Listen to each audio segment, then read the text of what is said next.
The the second piece I'll be playing is called Occurrence, and it's written by Kirkland Snider in 2012, so it's a very new piece. My teacher at Lawrence, this is actually he had an album come out within the last year, and the album is titled Occurrence, so this is one of the pieces that's on it. So there's very few recordings out there. So it was an interesting process to learn it, because when you play a Beethoven sonata, there are hundreds and hundreds of recordings out there that you can go to reference how different people think it should sound. But there's really only one or two recordings of this piece out there, and one of them was by my teacher. So he wanted to let it be my own take on the piece. He didn't want to force his interpretation on it, so onto the way I play it. So that was it was a very fun process to get to explore different how some of the things I was doing were contrasting with things he was doing, and which of those things were valid and which of those we wanted to change. But so this is it's called The Currents, and I think in it you can hear a lot of different currents pulling in different directions. As far as new music goes, I think it's pretty accessible. So hopefully you guys all enjoy it. Who's the composer? Kirkland Snider. And where? Tell us a little bit about her. What do you know about her?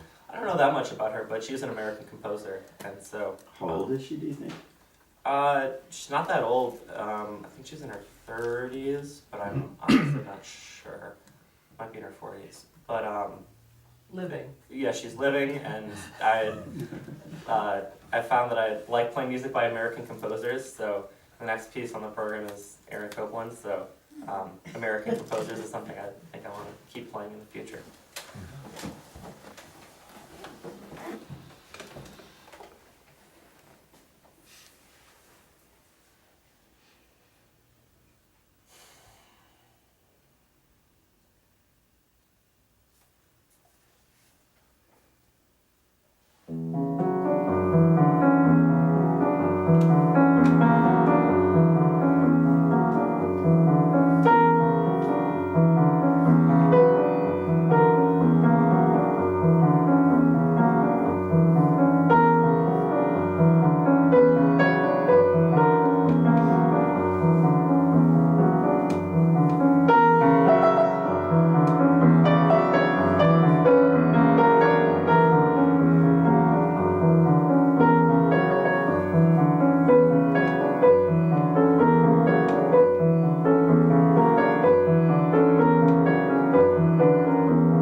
is it that when a composer has so many instructions within a piece, that there can be such variation in interpretation? You hear some people are great on Mozart or Beethoven.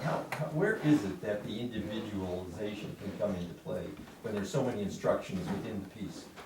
Well, I can give you a specific example, because I mean, if you look at a score, there's a lot of instruction, but there's a lot that's not written in the score. Like, for example, how you can play a note quietly and like hit it, have a very quick strike, a quick attack, and that will give a very different sound than if you have a very slow attack playing quietly. But they're both quiet, and the composer is oftentimes you only get a dynamic quiet, and you can interpret that however you want.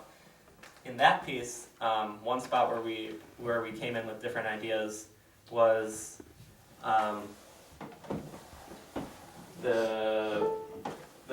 it was towards the end, kind of at the climax of the piece, and then there's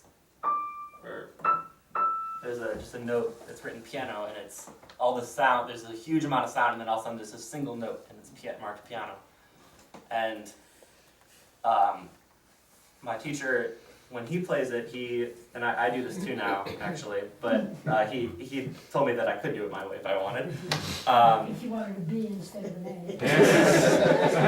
Exactly. But he plays it almost mezzo forte, even though it's marked piano, because there's so much sound that when you play a single note, even though you're playing it pretty loudly, it still has the effect of being much quieter. And that's not what I do. But when I was first playing it, my idea was I did play it piano, and it was so quiet because there was so much sound and such a contrast, you could barely hear it, and it's almost like I thought it was a cool effect, and it is a cool effect. It's almost am I really hearing that note? You don't even know it's such a huge contrast. So those are two different ways to play the same measure that would both be valid that the composer didn't specify. So, hope that answers your question. Is that piece written to be played at an orchestra, or is it just a... That's a piano solo piece. So, Yeah. Beautiful.